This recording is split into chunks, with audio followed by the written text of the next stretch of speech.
Pakistan film industry के मारूफ अदाकार बबरिक शाह का 4.25 साल का बेटा जावियार जो है वो 4 दिसंबर को लाहौर में घर के नज़दीक एक नर्सरी के तालाब में गिरकर जाँ बहक हो गया।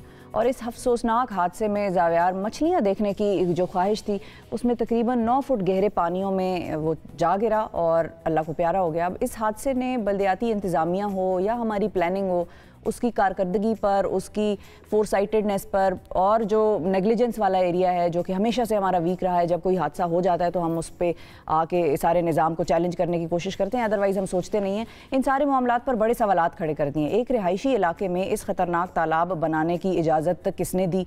अच्छा, इसके इर्द गिर्द कोई ग्रिल या हिफाजती हिसार क्यों नहीं था कायम?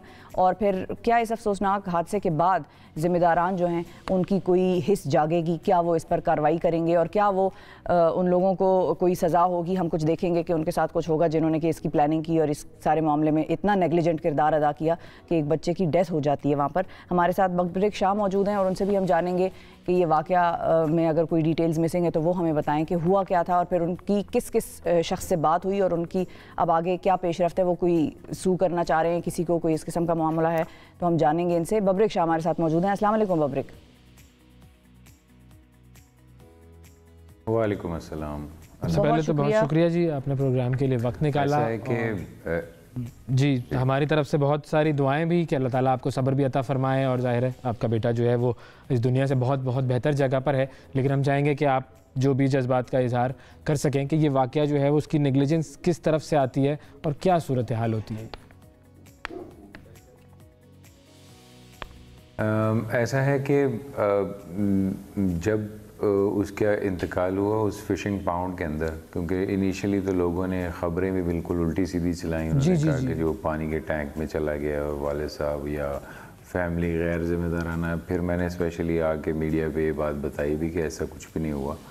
बेसिकली जो है वो फ़िश टैंक में जो है उसका इंतकाल हुआ था। वो फ़िश टैंक था, उसने एक्वाफोनिक पाउंड बनाया हुआ था अपनी तरफ से, जो कि एक्वाफोनिक पाउंड जो हैं वो हमेशा ज़मीन से 2.5 से 3 फुट ऊपर बनाए जाते हैं ताकि कोई उसमें गिर ना जाए। तो वो एक किस्म की उसके इर्द गिर्द दीवार सी भी बन जाती है खुद ब खुद, और उसमें गिरने के किसी के चांसेस भी नहीं होते। सपोज़ अगर कोई बच्चा गिर भी जाता है तो मेरा बेटा तकरीबन 3.5 फुट की हाइट पे था, 3.25 फुट इस तरह।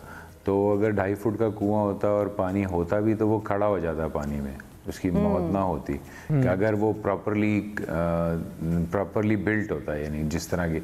या फिर अगर आपने अंडरग्राउंड बनाना था तो फिर चाहिए था कि उसके इर्द गिर्द दीवार होती, उसमें कोई जाल होता, ठीक है, कोई सेफ्टी ग्रिल्स होती, या फिर जो है पानी के अंदर कोई पकड़ने की चीज़ें होती ताकि कोई अगर खुदा न खास्ता गिर भी जाए, सिर्फ इंसान नहीं जानवर भी गिर जाते थे। जी हाँ। मेरे 2 बड़े बेटों ने वहाँ से मैं सो रहा था तो कुत्ते को निकाला उन्होंने वहाँ पानी से। तो मुझे पता नहीं था, मैं जब पहुँचा तो ये पानी में थे, तो मैंने इनको निकाला बाहर।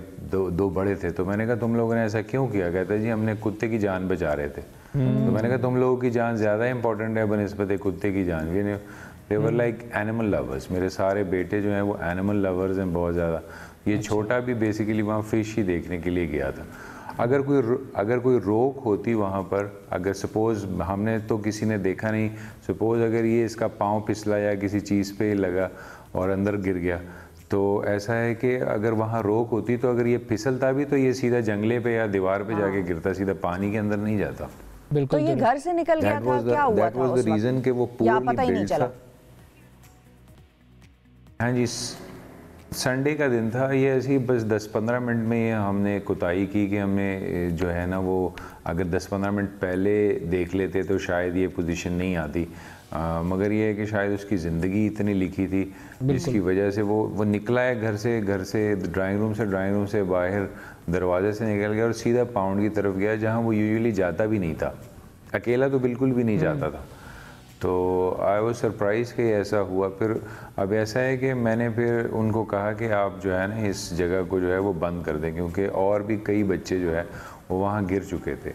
यानी कि नर्सरी वालों के अपने ही बच्चे जो है वो वहाँ पे कई दफ़ा गिरे हैं। हाँ जी, ऐसे ही मैं 3-4 लड़कों से मिला हूँ, उन्होंने मुझे कहा कि मैं भी गिरा हूँ, मुझे फ़लाने ने निकाला, वो लोग वहाँ मौके पे मौजूद थे इसलिए वो निकाल गए और मैं चूँकि वहाँ मौके पे मौजूद नहीं था, इसलिए मेरी बदकिस्मती थी। बिल्कुल, लेकिन हम उस हवाले से तो हम यही कहेंगे कि अल्लाह ताला ने ज़ाहिर है जितनी ज़िंदगी रखी थी, जो तोहफ़ा अल्लाह ने दिया था वो उसी ने वापस लिया। लेकिन अब इस हवाले से आगे क्या कोई पेशरफ्त कर रहे हैं आप कि जी उसको बंद कर दिया जाए, या शहरी इंतज़ामिया जो है उससे आपकी कोई बातचीत हुई है, उनका क्या रिस्पॉन्स आया है? देखिए, मुझे पुलिस वालों ने कानूनी कार्रवाई करने के लिए भी कहा, मैंने ख़ुद ही उसके ख़िलाफ़ कानूनी कार्रवाई नहीं की। हालांकि 302 जो है वो बनाई जा सकती थी, और दूसरा ये कि चाइल्ड जो है प्रोटेक्शन पर आप केस भी कर सकते थे सोसाइटी के ऊपर भी। मगर मैंने सोचा कि इन सारी पोजीशन में पढ़ने की कोई ज़रूरत नहीं है। एक तो हमारा कॉन्स्टिट्यूशन भी जो है वो काफ़ी स्लो है। अगर आप उस प्रोसीजर में जाते हैं, आपको पता होगा मेरे पे तकरीबन 2014 से केसेस हैं, वो अभी तक चल रहे हैं। ठीक है, वो अभी तक चल रहे हैं। अब वो हाई कोर्ट में चले गए हैं, यानी कि वो हैं भी कोई ऐसे कोई बड़ी चीज़ नहीं। लेकिन हमारा निज़ाम ऐसा है कि उसमें वक्त लगता है बिल्कुल, और सारे हाँ, वो निज़ाम ऐसा है कि उसमें कई साल लग जाएंगे। सपोज़ अगर किसी साल के बाद ये डिसीजन आता भी है कि 302 जो है वो है और किसी को फांसी की सज़ा या कोई जुर्माना मुझे देता है, तो जुर्माना तो मेरे बच्चे की लाइफ को कंपनसेट नहीं कर सकता, because he was a very intelligent boy. और हाँ, वो अगर बड़ा हो जाता तो ये मुझे यकीन था कि वो कम से कम कुछ नहीं तो स्कॉलरशिप पे सारी एजुकेशन कर पाता, क्योंकि he was extra ordinary intelligent. तो अब वो सारे बच्चे उसको बंद करने के लिए कुछ कर रहे हैं, वन ऑफ द बेस्ट। क्योंकि और भी बच्चे हैं, उनकी जानें भी, अगर वो पहले भी गिरे हैं उसको तो मैंने पहले डेंजरस। देखें, मैंने तो वो लोग तो इनिशियली उसको आज कर देंगे कल कर देंगे, तो बाय फोर्स जो है उसको पहले दिन ही बंद कराया मैंने। अच्छा, ताकि मज़ीद कोई हादसा जो है वो ना हो। अगर आप किसी इस पोजीशन में पड़ते कि आप कोई एप्लीकेशन दे, फिर नहीं, वो बाय फोर्स ही जो है उसको बंद कराना पड़ना था, उसके बगैर जो है वो हल नहीं था। इस तरह उसको बंद करवाया ताकि किसी और बच्चे की जो है वो जान ना चली जाए। मेरे बेटे की तो जो चली गई, मोहल्ले में और भी बच्चे हैं, नर्सरी के भी बच्चे हैं। तो अगर खुदा न खास्ता वहाँ पर कोई भी अवेलेबल ना हो, जैसे संडे का दिन था और 10-15 मिनट को इधर उधर हो, तो कोई भी चीज़ उसमें गिरे, इंसान हो, बड़ा बच्चा हो, छोटे बच्चा हो, जानवर हो, उसके बचने के चांसेस नहीं थे, क्योंकि उसकी गहराई बहुत ज़्यादा थी, तकरीबन 9 फुट के करीब गहराई थी। तो पकड़ने के लिए खतरनाक है। बिल्कुल बिल्कुल। तो इस वजह से तो बड़े से हाँ, वो तो अगर आप किसी बंदे को अंधेरे में नहीं पता हो, फ़ोन करता हुआ गलती से नर्सरी की तरफ वॉक करता हुआ चला गया, तो वो सीधा अंदर, उसको पता ही ना लगे।